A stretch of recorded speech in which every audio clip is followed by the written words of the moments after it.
Mark Roberts, our Director of Finance and Administrative Services, is up next. Mark? Thanks, Doug. Good morning, everyone. I'm Mark Roberts, Director of Finance and Administrative Services, and I'm the newest member of the MPW team, as Gage mentioned early in the presentation. I joined the utility in June, and I moved from Omaha to Muscatine.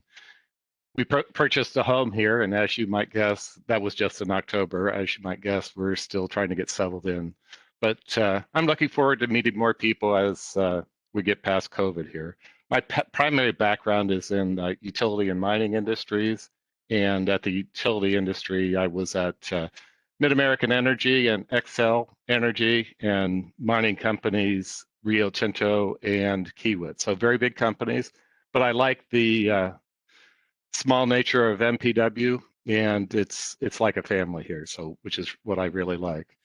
I've done a whole lot of different things in my career, including development and operations, but it's all grounded in finance and accounting. So I'm joining MPW at a time of significant change, and it's one of the reasons actually that I joined MPW. You heard Ryan talk about the Line 106 project, and counting design work, that's a $18 million project, and it's the first transmission project of this scale since the early 1980s. And Doug talked just now about the power supply study, and we're not spending that much money in 2021, but it's critical to the future of MPW, and it's unlike anything we've done since the late 1970s for planning. And then Erica talked about the customer information system project, and that's a $2.2 million project, and we'll start that next year. And it involves a replacement of a system that we've used since the early 1990s. So 3 very big changes that will involve significant resources at MPW, and it's just those 3 projects that I'm talking about. There's much more going on. So what I'd like to do now is focus on the budgets and projections for the 3 utilities.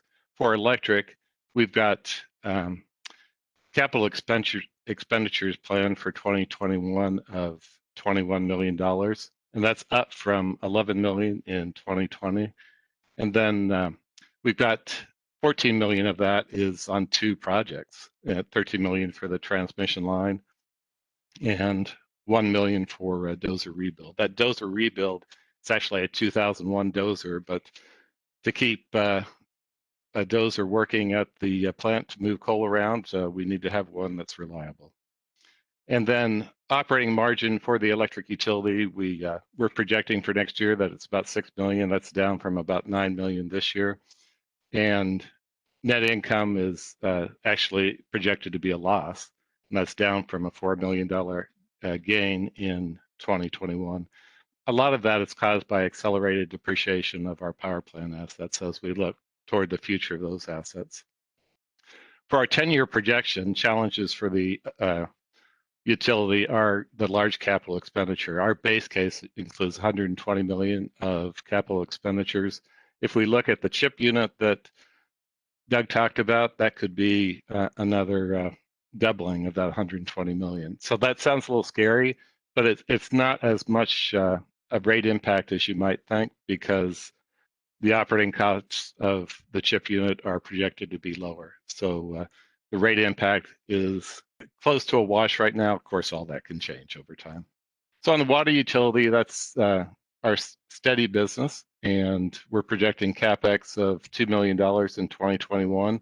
But it's, as Ryan mentioned, it's a continued reinvestment in the system to make sure that we're doing things to make the system reliable and reduce maintenance costs and overall have the best system we can.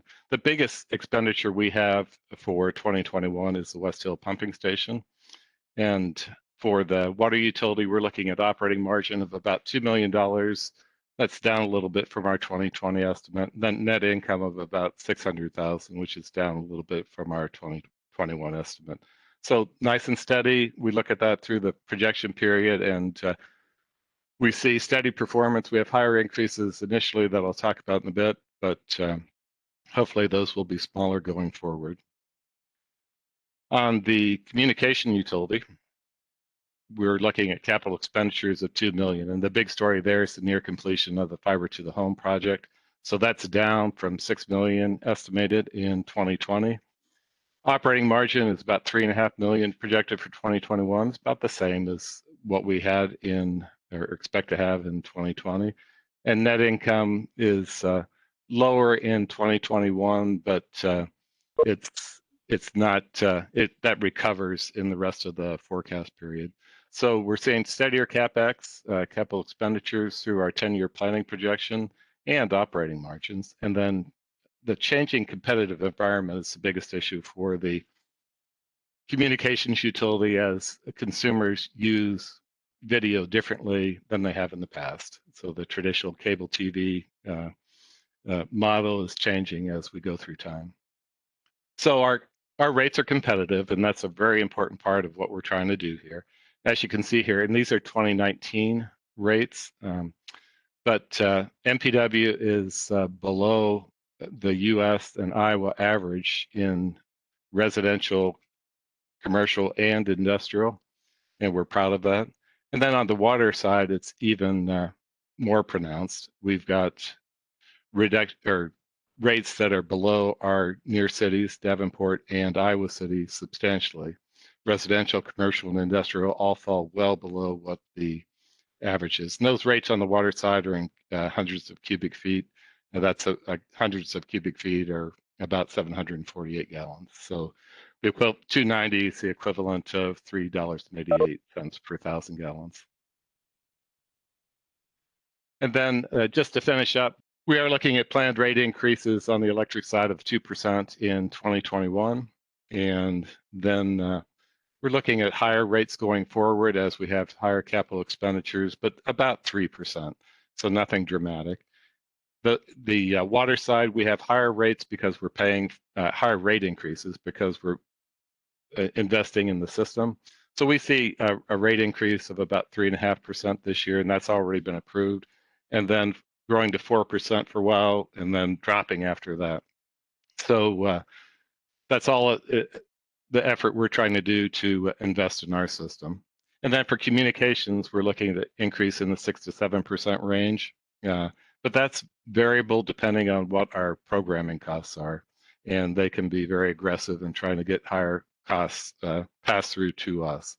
So that's where we are. The numbers on our rate increases can change over time, especially for the 21 electric and communication increases. But we're doing our best to keep your rates low.